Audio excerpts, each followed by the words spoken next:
Waalaikumsalam warahmatullahi wabarakatuh.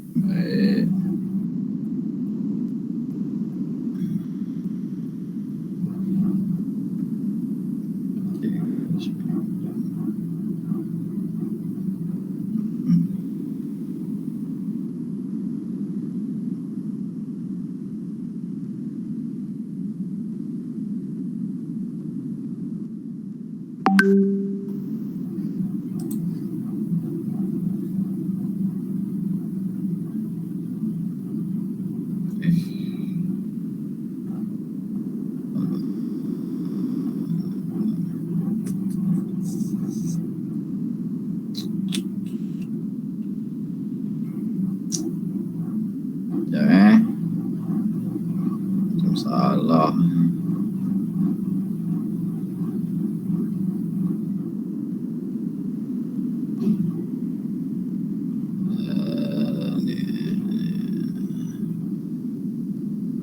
Ada yang baru masuk.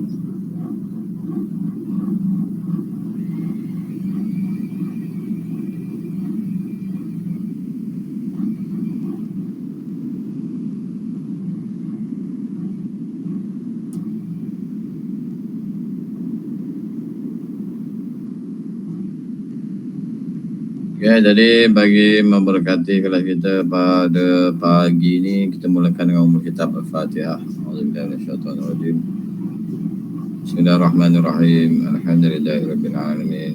Arrahmanirrahim. Maliki yaumiddin. Iyyaka na'budu wa iyyaka nasta'in. Shiratal mustaqim. Shiratal ladzina an'amta 'alaihim ghairil maghdubi 'alaihim waladdallin. Baik, jadi kedatangan untuk 39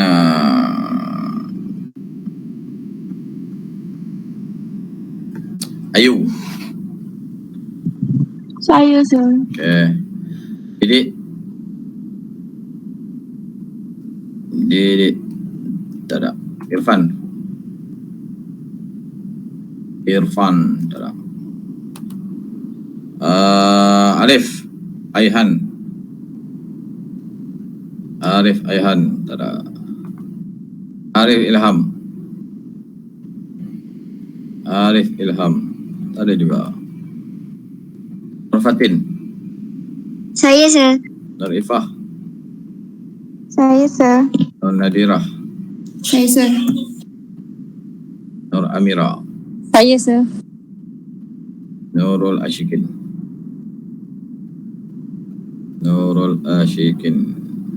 Tak ada. Ailil. Saya, sir. Siti Nurhusna.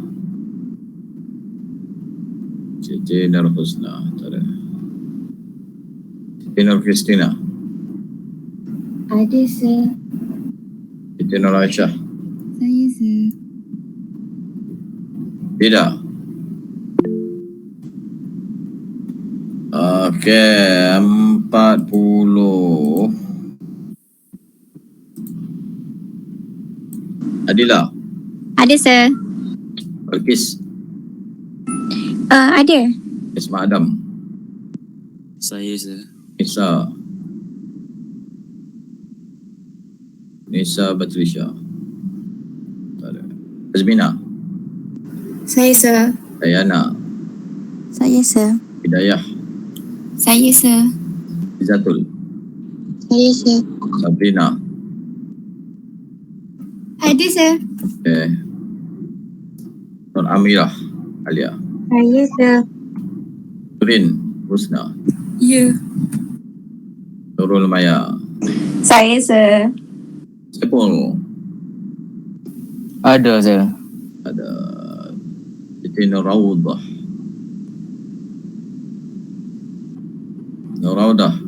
Tak ada. Sofia. Ada, sir. Okay. 41. Alia. Ada, sir. Amira Balkis. Ada, sir. Putra Akil. Tak ada. Najwa. Ada, sir. Al-Atirah. Saya. Dina Yasmin. Dina Yasmin. Tak ada. Nurin. Ada apa? Nurin, ada? Ada. Okey. Hanania. Anania, tak ada. Saya ada saya. Jom. Siapa? Putra Akil. Putra Akil. Okey, baik.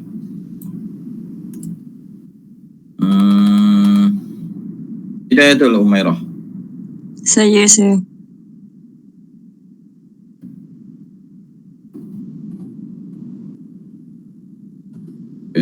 Nurina. Saya sir.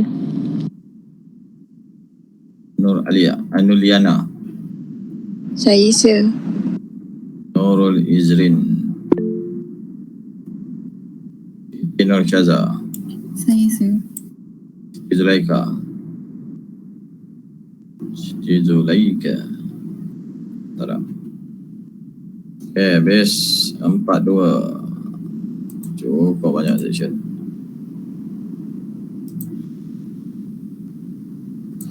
Amir, Afham.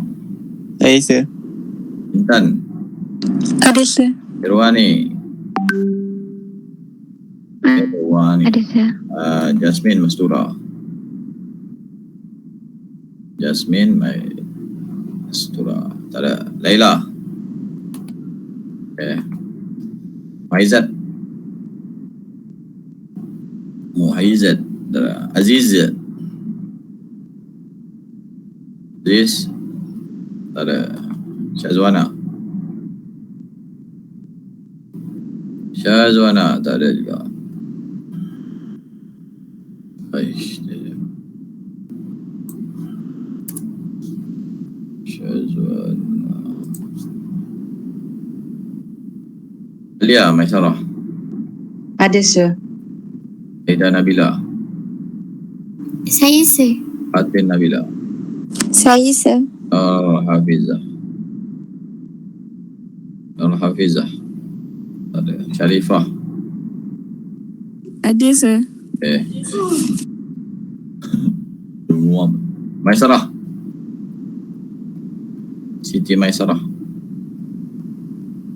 Tak ada. Siti Yasmin. Saya sir. Okay. Ada nama yang tak sebut? Tak ada. Okay, baik. Jadi hari ini saya akan share apa? Saya Sinur Husna. Saya cuba apa? Banyak ni nak cari seorang. 39.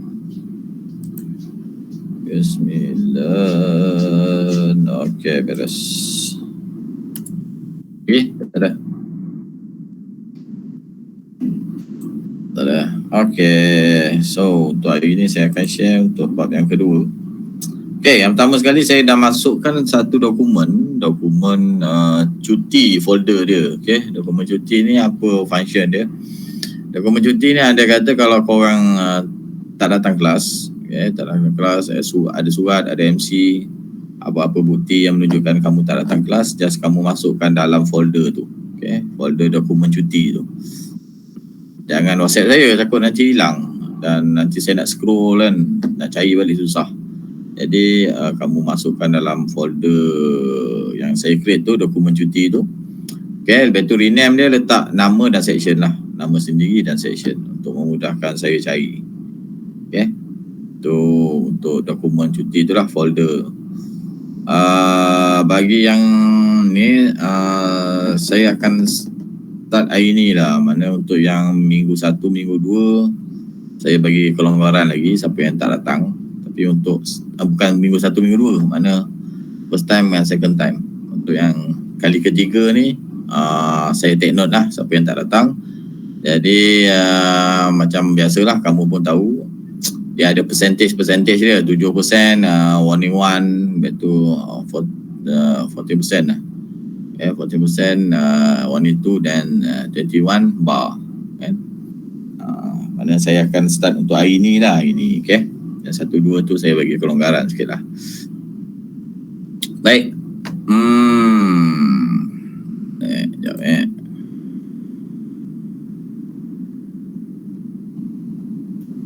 Okey, perkongsian yang bab yang kedua.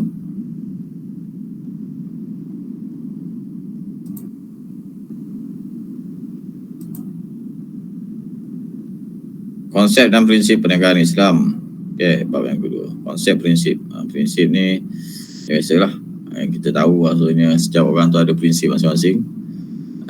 Dalam hidup kita, apa prinsip kita? Apa yang kita nak kejar tu kan. Contoh bulan puasa kan, bulan puasa ni apa yang kita nak. Malam startnya malam 10 takhir kan. Jadi apa yang kita cari dalam hidup kita, mesti kita ada prinsip lah. Sama juga dalam bisnes. Okay, ni antara tokoh milenial kat Malaysia ni. Okay, ni salah seorang dia yang Melayu, yang Islam. Dia ranking yang ke-6 ke-7 itulah. Okay.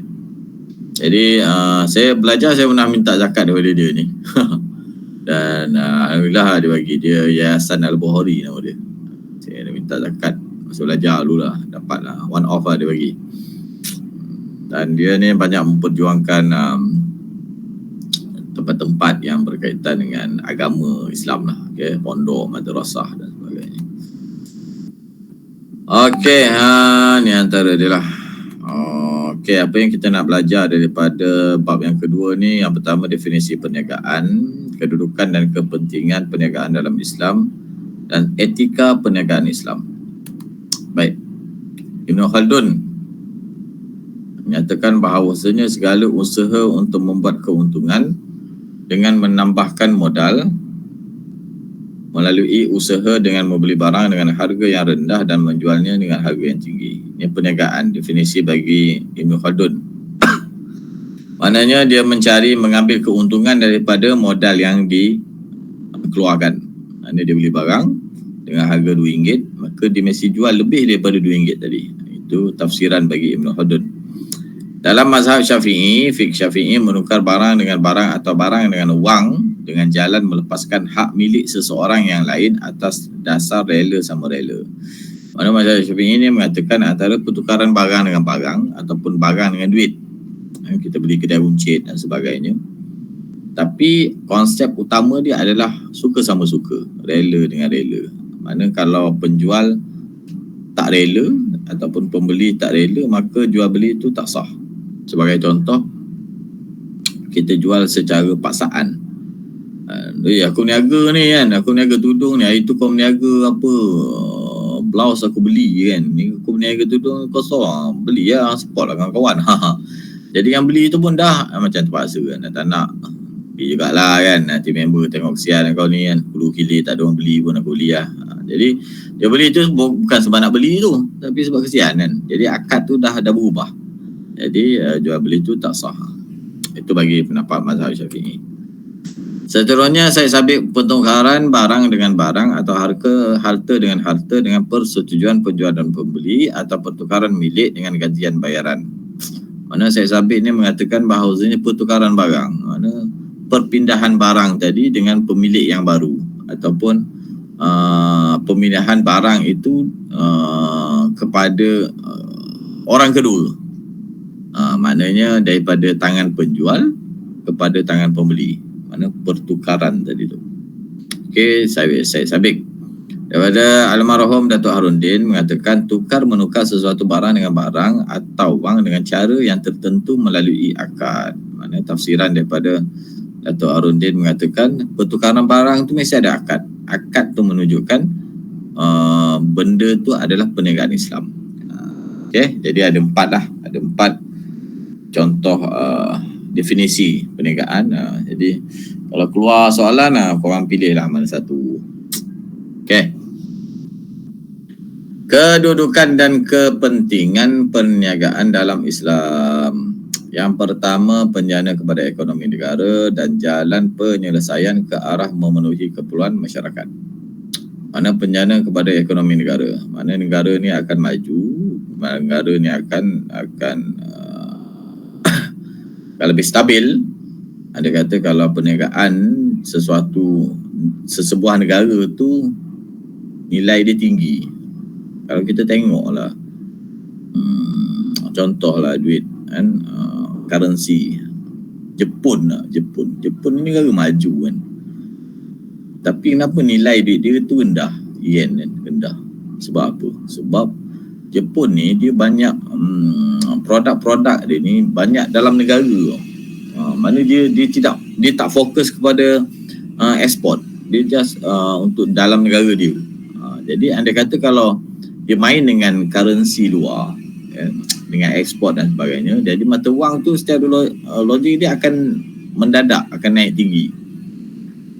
Kita compare dengan negara Arab, contoh macam Kuwait, Dubai dan sebagainya. Negara dia orang ni tak adalah maju mana. Macam Dubai majulah kan, macam Kuwait kan. Negara dia tak maju kan, tapi kenapa duit dia tinggi? Sebab dia banyak perniagaan dalam negara tu dia ekspor keluar kan? Jadi kat situ nilai mata wang negara tu akan naik lah. Memenuhi fitrah manusia untuk memiliki harta. Ini salah satu adalah kepentingan sebab apa. Yang seterusnya memastikan sumber keperluan umat Islam seperti makanan dan minuman adalah terjamin dan memenuhi spesifikasi halal dan membawa kebaikan. Mana kita kena tahu bahawasanya apa sahaja yang kita minum, kita makan, hasilnya mesti halal, wajib halal. Kalau tak halal ni contoh dia makan, walaupun makanan tu halal, tapi sebab kita tak bayar. Makan gah ni, okey, nak makan lah, jom kita makan mana kedai tu, ikan bakar apa kan, tengok 200.5, tak payah lagi lah, okey bukan tahu pun kan. Maka makanan tu halal, tapi sebab kita tak bayar tu jadi haram hukum dia. Memastikan sumber asli dan galian kurniaan Allah seperti minyak, emas dan sebagainya dimanfaatkan sebaik mungkin. Kerana dalam negara kita ni, terutamanya Malaysia kan, kaya dengan hasil bumi dan minyak sebagai contoh. Negara yang ada minyak itu sebab negara ni dia antara negara yang kaya lah kan, daripada minyak tersebut, sebab dia jual dengan pihak luar dan minyak tu dia ada grade-grade dia. Jadi negara Arab ni antara grade yang terbaik lah minyak dia kan.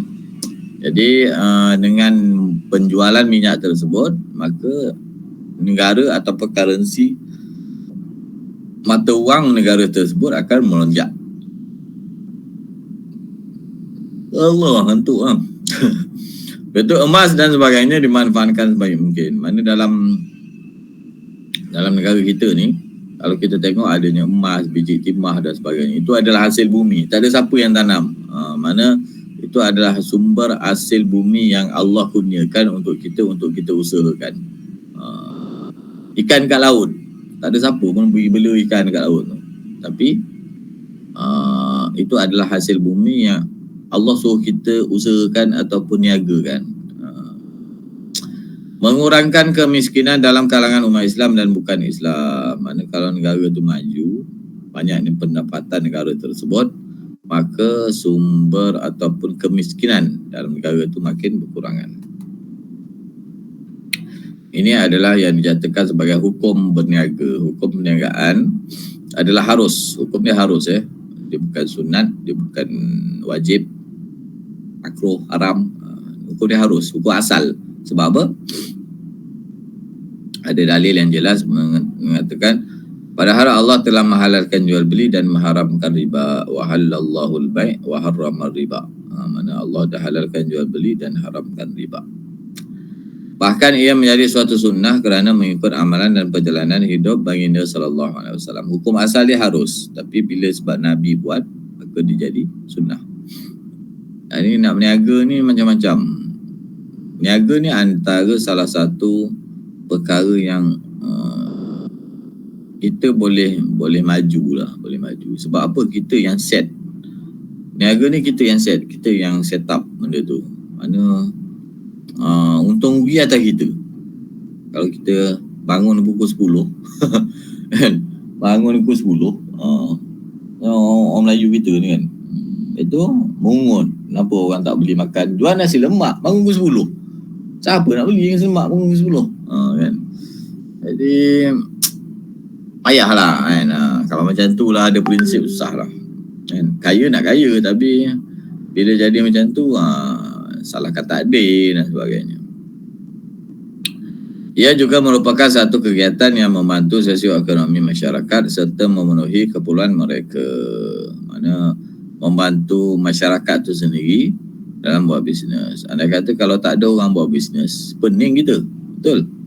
Contohlah kita nak makan nasi. Makan nasi. Tak ada orang jual beras. Kita nak guna apa nak masak? Takkanlah setiap rumah ada sawah padi pula kan? Nak kena tuai padi lah, nak kena ni lah, nak jadikan beras barulah tak nak nasi. Bila nak siap macam tu. Jadi kita kena berterima kasih juga kepada penjual-penjual ni. Dengan sebab dia orang jual, kita dapat memudahkan kita untuk cari makanan. Jual daging, takkanlah setiap orang nak beli lembu kat rumah kan? Nak beli ayam kan? Telur kan? Takkan setiap rumah nak beli, nak kena peram ayam telur lah apalah. Okay. Jadi ia salah satu daripada membantu ekonomi masyarakat tu sendiri. Itu sebab kalau kita tengok sekarang ni ramai orang yang buat bisnes, sama ada offline, online dan sebagainya, sebab nak menampung hidup yang sekarang ni agak-agak tinggi jugalah belanja dia kan. Kalau korang bawa RM50 dekat bazar Ramadan tu, oi, tak tahu, rasa boleh kira lah kan. Ayam golek, bayangkan tempat saya RM24 seekor. Ayam golek, Allah, dulu berapa belas kan, 17, 16 kan. Itu bawa ayam golek. Kalau bawa RM50, ada balance separuh lagi, RM25. RM25 tu nak beli benda. Kan? Jadi sangat tinggilah nilai barang kat Malaysia ni. Hukum perniagaan dari sudut hidup bermasyarakat adalah fardu kifayah, iaitu mesti ada sejumlah warga Islam yang mengusahakan setiap apa yang diperlukan oleh anggota masyarakat dalam jumlah yang mencukupi. Fardu dia fardu kifayah. Mana fardu kifayah ni? Kalau dalam kampung tu tak ada orang buat bisnes, kita yang tahu buat bisnes ni, kita kena buka kedai. Sebab fardu kifayah kat atas kita. Sebab orang kampung lain tak tahu, kita je tahu. Kita je ambil diploma business management kan. Dekat kampung tu kita seorang je. Jadi kita lah buka kedai runcit ke, buka apa ke, supaya memudahkan masyarakat kampung tu nak beli barang kan? Tak adalah nak pergi sampai 10 kilo kan, nak berjalan dan sebagainya. Buka kecil-kecil kat rumah jadilah kan. Yang penting barang-barang asas tu ada. Umat Islam tidak boleh bergantung kepada warga bukan Islam dalam memenuhi keperluan asas seperti beras, daging, sayur dan sebagainya. Mana umat Islam ni tak boleh nak bergantung sangatlah dengan orang bukan Islam. Sebab orang bukan Islam ni dia ada apa, setia kawan dia tinggi kan. Andai kata kalau barang kedai dia tak ada, dia takkan cakap tak ada, dia cakap ada juga. Tapi barang tu dia pergi ambil kat kedai member yang sebelah kan. Dia kata cakap ada juga. Ada jap kita tengok. Contoh nak beli handset lah, nak beli handphone. Tengok stok ada, kejar. Dia pergi kedai member ni, bagi stok tu. Dia declare itu barang dia kan. Tapi cuba Melayu kan, boleh nak pergi Melayu. Contohlah jual nasi lemak, ayam goreng habis, kedai sebelah jual nasi lemak, kita bang bagi seketul bang ayam, nanti kejarkan saya bayar balik. Ada macam tu? Haram. Tak ada punya. Tak ada lah bang. Tak payahlah ayam goreng. Kalau abang nak ayam goreng esok lah kan. Esok saya tu ayam goreng cepat sangat habis kan. Padahal kawan sebelah yang Melayu tu jual juga nasi lemak. Tengok ayam goreng dia lebih je, banyak juga. Tapi kenapa kita tak offer? Kita jangan merugikan kita. Kita cakap bang, kalau abang nak nasi lemak ayam goreng, abang pergi sebelah. Itu kita rugi kan. Macam Cina, dia tak nak rugi. Dia walaupun bukan barang dia, tapi dia akan dapat untung sikit. Contoh dia ambil barang dekat kedai orang, dia jual dengan harga dia, jadi dia akan dapat markup lah dekat situ kan? Sama juga macam nasi lemak tadi, kita bukan nak rugi. Jadi nasi lemak kita, tapi ayam goreng tu kita pergi ambil kat sebelah. Abang, bagi saya seketul, kejap lagi saya bayar. Okay, kita ambil, kita gunakan ayam abang tu, orang sebelah kita tu, untuk kita bagi dekat customer tu. Nasi lemak ayam, mana kita untung, berada sebelah tu untung kan. Tu kalau pemikiran macam tu, Rasa orang Melayu lagi kaya kan daripada orang Cina lah apalah kan. Sebab kita ni tak boleh macam tu. Kita ni tak boleh suka tengok orang senang. Kan? Kalau boleh biar kita yang senang. Susah macam kerang dia tu. Okay, seterusnya jika berlaku demikian, seluruh umat Islam akan menanggung dosanya. Jadi aktiviti perniagaan sebahagian umat Islam akan melepaskan tanggungjawab sebagai sebahagian umat Islam yang lain. Dia kata kalau dalam kampung tu macam saya katakan tadi, tak ada orang buat bisnes, tak ada orang Islam yang buat bisnes, tapi yang buat bisnes tu orang Cina. Sedangkan orang kampung tu ramai orang Islam. Mana kita akan menanggung dosa kan? Sebab apa? Sebab orang bukan Islam ni kalau dia berniaga, kalau macam barang kering tak ada masalah, ni barang-barang basah ni kan? Kita tak tahu benda tu sembelih ke tak sembelih. Dalam kes ini, mana-mana umat Islam yang melibatkan diri dalam bidang ini boleh dikategorikan sebagai melaksanakan jihad ekonomi. Okey, seterusnya. Hikmah perniagaan. Okey, apakah hikmah dia? Apakah kelebihan, kebaikan dia? Kalau anda kata kalau keluar dalam exam, dia tanya pasal hikmah. Hikmah ni benda baik. Orang tak payah ikut buku pun tak ada masalah. Contoh apa hikmah perniagaan? Benda baik ni. Apa kebaikan perniagaan? Dapat membantu orang lain. Dapat meningkatkan ekonomi keluarga, ada dalam ni? Tak ada. Tapi kita boleh fikir sendiri apa kebaikan dia kan? Hikmah perniagaan, contoh dia minta 2, sebutlah 2 apa kebaikan dia. Nak mengelakkan diri daripada sikap malas kan? Untuk merancang ekonomi dengan lebih tersusun. Tak kisahlah apa-apa pun. Yang penting benda tu perkara-perkara yang baik. Yang pertama, memakmurkan alam kurniaan Allah. Maksud memakmurkan alam ni, mempergunakan sebaik mungkin apa sahaja yang ada dekat muka bumi ni. Okay, sebagai contoh apa? Sebagai contoh macam saya katakan tadi, ikan kat laut. Dan kita tak tahu siapa nelayan-nelayan ni, takkan dia orang pergi letak benih ikan lah. Tak ada. Ikan tu memang ada dalam laut kan. Jadi dia akan gunakan apa-apa sahaja yang kelebihan yang ada tu diguna pakai. Contoh apa lagi? Tongkat ali kan. Pergi hutan jumpa pokok tongkat ali kan. Tongkat ali tu siapa yang tanam? Memang dah ada kat situ. Kita ambil, kita jual kan? Dan sebagainya. Kepelbagaian sumber rezeki kerana keinginan manusia untuk mencari harta dan kekayaan merupakan salah satu fitrah kejadian. Mana kepelbagaian sumber rezeki yang berbeza antara setiap orang. Sebab kalau rezeki itu sama, maka kita akan jual benda yang sama. Kita nak makan nasi lemak, tengok dekat bazar tu semua orang jual nasi ayam. Sebab rezeki ni dia fikir nasi ayam ni lebih untung daripada nasi lemak. Kalau semua fikir macam tu, pening kan. Jadi itu sebab rezeki itu berbeza-beza kan. Rezeki kita lain. Mungkin orang yang tak ada anak, rezeki dia bahagia, tak pernah bergaduh kan. Tapi orang yang dah ada anak, rezeki dia mungkin dia ni susah, tak ada duit, tapi anak ada.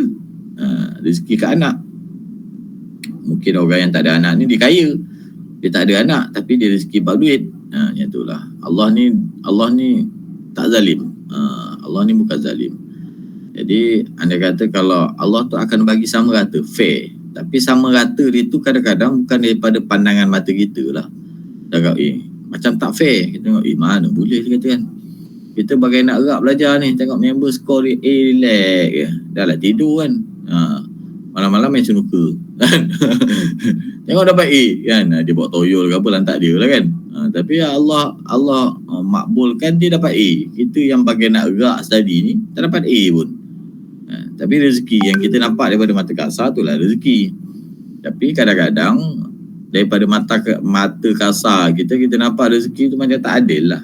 Tak adil. Tapi hakikat dia semua tu adil. Adil dia kena apa?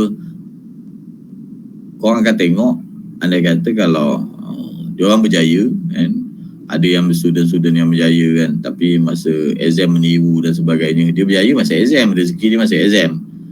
Tapi bila dah habis nanti, adakah rezeki dia akan terus berpanjangan masa minta kerja kan?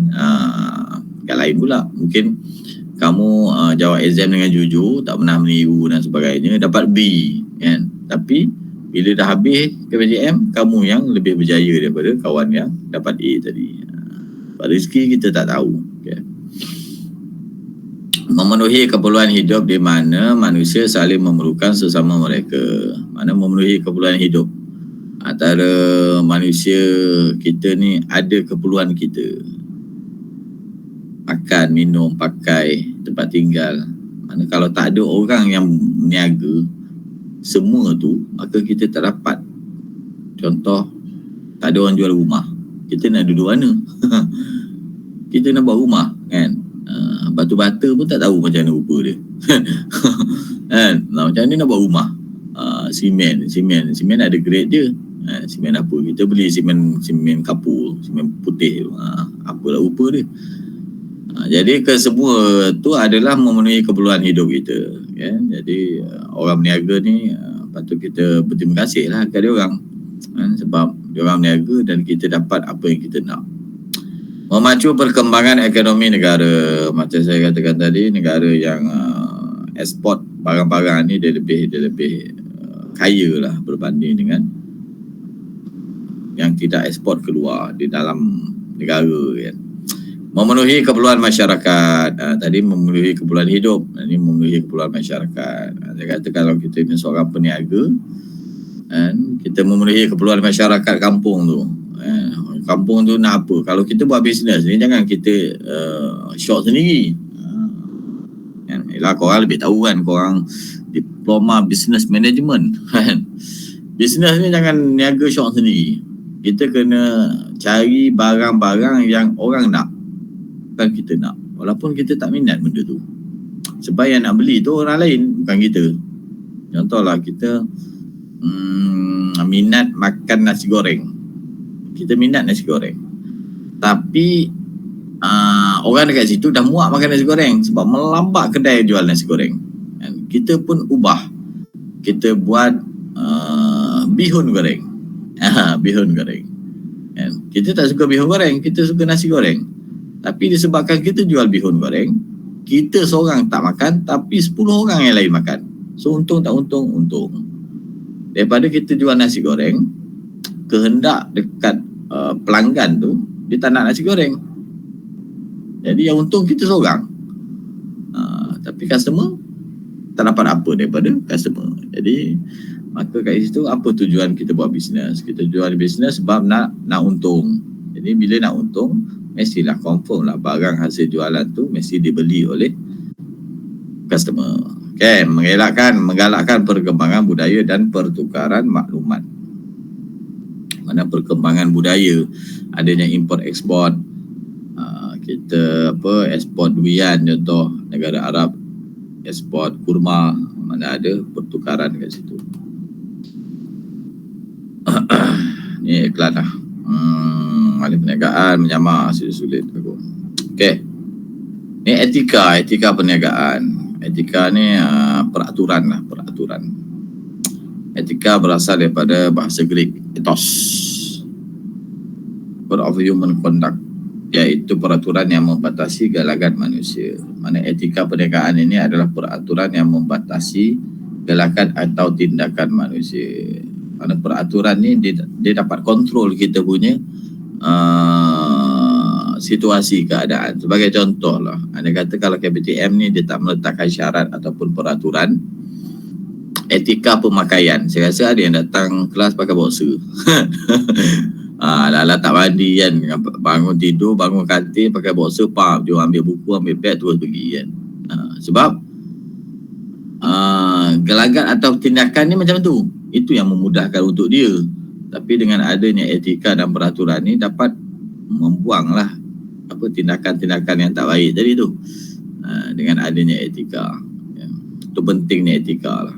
Dalam kehidupan kita, bukan dekat tempat luar ataupun tempat belajar, tapi dalam kehidupan kita pun mesti ada etika lah yang kita rasa-rasa kita kena follow kan? Kalau belum solat subuh, dah azan subuh, solat subuh, tu etika untuk diri kita. Untuk puasa ni, puasa tahan lah puasa kan, lapar macam mana pun tahan dah kan? Sebab tu etika kita dah setkan dalam diri kita. Itu peraturan yang kita kena ikut. Okay, sumber dia adalah daripada Al-Quran dan Sunnah. Okey, seterusnya prinsip etika Islam. Sikit ni tanya. Tak sampai pun 2 jam. Okey, prinsip etika Islam yang pertama, prinsip tidak memudaratkan. Setiap orang ni dia ada prinsip masing-masing, kan? Setiap orang buat bisnes mesti ada prinsip nak dapat untung. Itu prinsip. Kalau siapa buat bisnes nak rugi, itu bukan bisnes. Bisnes mesti untung. Tak ada orang bisnes. Kau pasal niaga ni saja suka-suka. Tak ada ni mesti nak dapat untung. Kalau saja suka-suka baik tak boleh bisnes. Buat benar baik sedekah kan.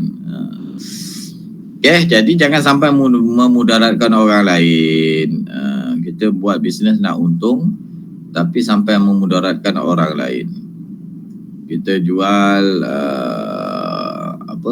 coconut shake. Coconut shake. Jadi orang sebelah aku coconut shake.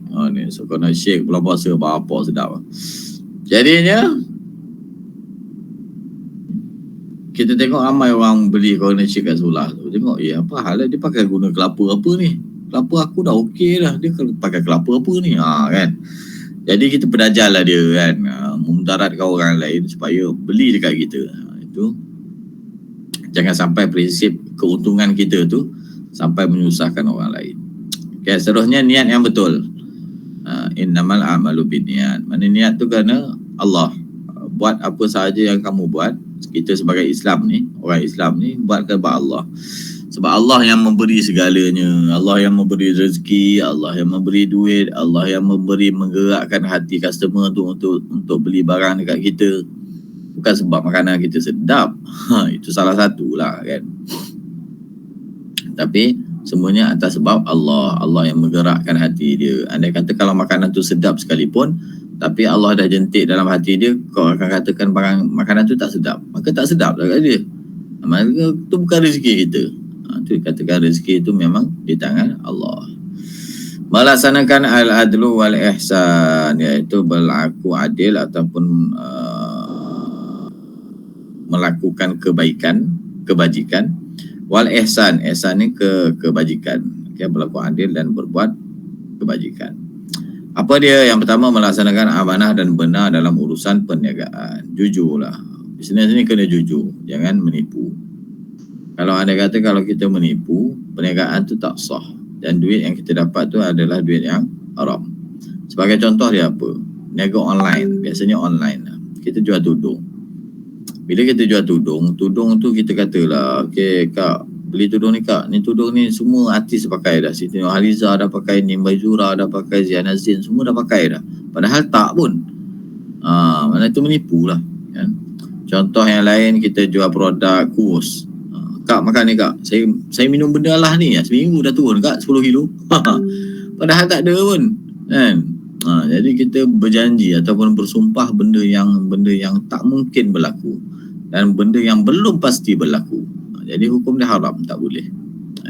Jadi kalau nak buat marketing, nak buat promote, jangan menjanjikan sesuatu barang yang belum ataupun yang belum pasti akan kelebihan barang tu. Orang tu belum beli lagi tapi kita dah janji macam-macam dah. Jadi itu bersumpah dalam perniagaan, hukum dia. Tidak menyorok barang. Jadi contoh ni raya nak dekat ni, masa ni lah gula habis lah, minyak habis, beras habis sebab peniaga ni sorok barang. Dia tahu ya bahawasanya kerajaan akan umumkan gula naik. Jadi dia sorok siap-siap supaya nanti kerajaan boleh umumkan gula naik dan dijual dengan harga yang lebih tinggi. Okay. Melaksanakan kaedah pemasaran yang beretika. Tidak mengamalkan amalan mengurangkan timbangan dan ukuran. Ini biasa orang berlaku kalau orang yang jual guna timbang lah. Jual barang basah kan, ikan, daging dan sebagainya. Buah, sayur yang menggunakan timbang ni. Okay. Jadi peniaga ni dia langkah dia selangkah ke neraka, selangkah ke syurga. Kalau dia jujur, insya-Allah ke syurga lah. Tapi kalau dia berlaku zalim terhadap customer dia, maka ke neraka lah tempat dia. Seterusnya, menjauhi sifat gharar. Gharar ni unsur yang tidak pasti, benda yang belum jadi, belum confirm, kamu janji macam-macam. Itu maksud yang saya katakan tadi. Akak minum ni confirm kuah seminggu. Janji lah tu. Macam janji. Okay. Oral. Unsur yang tak pasti. Contoh apa lagi? Contoh jual lemang. Lemang tu belum buka lagi. Kita cakap, bang confirm sedap bang. Bapak sedap. Saya makan memang inilah yang terbaik. Dekat Negeri Sembilan ni lah lemang ni bang. Kan? Tak payah cakap banyak bang. Dekat Rantau ni lah. Kan? Abang tu belum beli lagi. Kan? Kita boleh juga promote. Bang saya dah try lah. Lemang ni sedap lah. Kan? Sebab saya dah makan semalam lah. Dengan anak-anak semua kata sedap. Macam tu boleh lah. Sebab kita bagi contoh atas diri kita. Atas diri kita. Yang kita pun dah buat benda tu. Itu tak ada masalah. Kerana kalau abang tu pun beli tak sedap, tak boleh nak cakap apa lah. Kan? Tidak terlibat dengan amalan riba. Riba ni nanti bab last sekali kita belajar. Melayani para pekerja dengan baik. Mana kalau kita ada pekerja, contoh dah SEM 6 ni LI kan, contoh bapak kita ni kaya kan, bapak kita Sol, nanti habis nanti you ambil saya punya Megah Holding. Megah Holding kita yang take over kan. Jadi ada staff-staff layan elok lah. Kalau ada untung bagilah bonus kan. Okay. Jangan KPTM tak bagi bonus kan, sedih lah. Okay, mengeluarkan produk berkualiti halal dan baik. Mana kita tahu produk yang kita keluarkan tu macam mana produk dia. Kita kena tahu kan?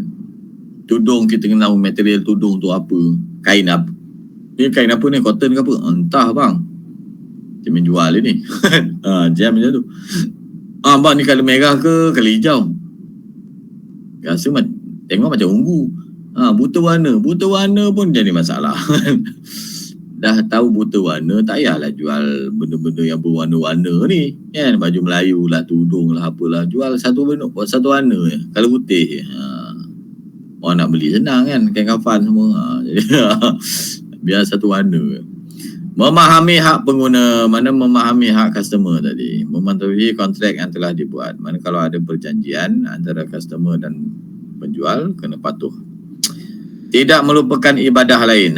Ini yang biasa orang lupa ataupun tinggal, iaitu solat dan zakat. Kalau kita tengok dekat bazar Ramadan ni kan, dia orang ni buka bazar bila? Sekarang dah buka ni. Sekarang awal sangat ni.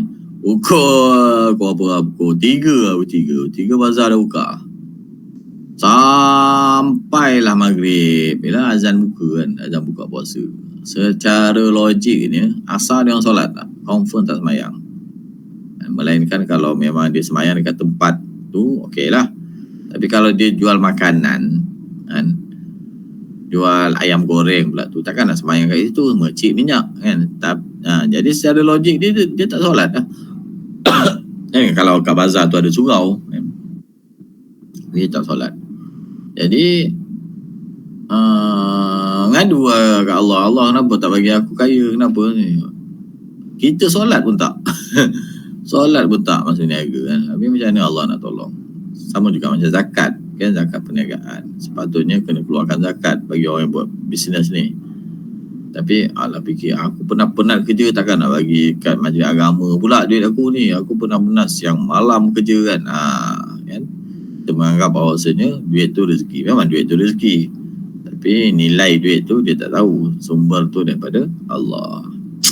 Mengemukakan kontrak yang jelas dan sah. Segala bentuk perjudian dilarang.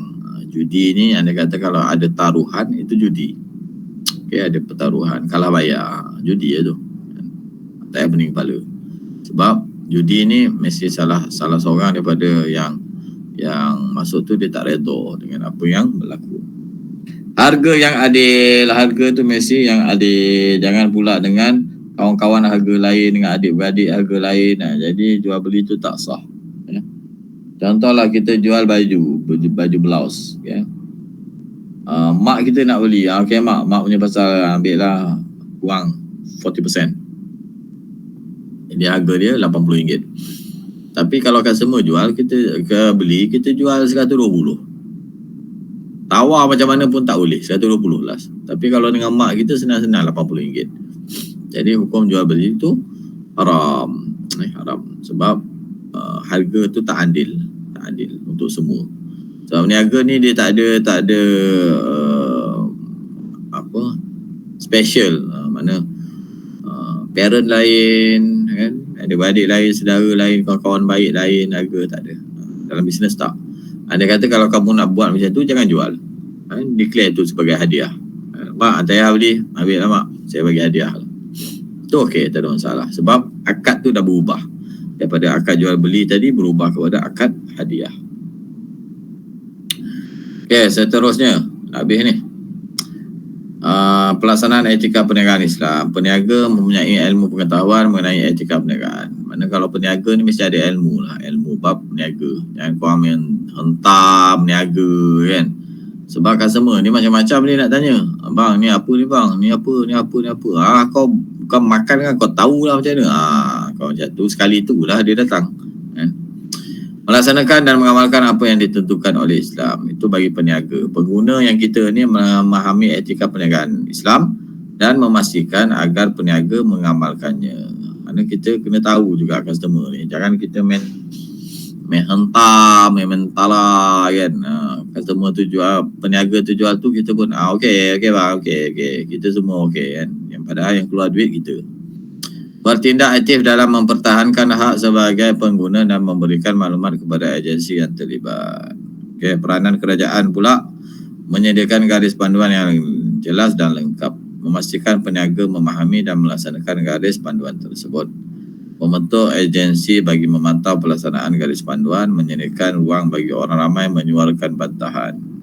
Saya tambah lagi untuk surau. Tapak-tapak peniaga ni hendaklah dibuat surau sementara pun tak ada masalah kan, supaya kita nak menggalakkan peniaga-peniaga ni solat kan. Kadang-kadang dia orang nak solat pun tak ada tempat, lagipun kang ku solat kang hangus pula ayam ni. Mana kalau ramai-ramai tu boleh gila-gila, tapi kalau dia meniaga seorang macam mana? Jadi dia kena susun lah macam mana kalau dia meniaga seorang. Macam mana dia nak solat kan? Mana dia nak senang, dia buka lah asar kan? Mana confirm lah asar tu dia dah solat dulu, senang okay. Mana kalau kita ikut apa yang Allah bagi, peraturan yang Allah bagi, mana kita akan selamatlah dunia akhirat. Wallahu ta'ala a'lam bisawab. Ada soalan? Tak ada? Tak ada somo. Ada nama yang ni tak? Nama yang tercicir. Sir, nama saya. Section? 41. Siapa Siti Nursyaza. Siti Nursyaza. Okey. Saya. Nur Syazwana. Syazwana. 40 apa? 42. Section? 42. 42 Syazwana. Syazwana. Okey. Lagi? Saya Nur Hafizah. Nur Hafizah. 42. Nur Hafizah. Okey. Lagi?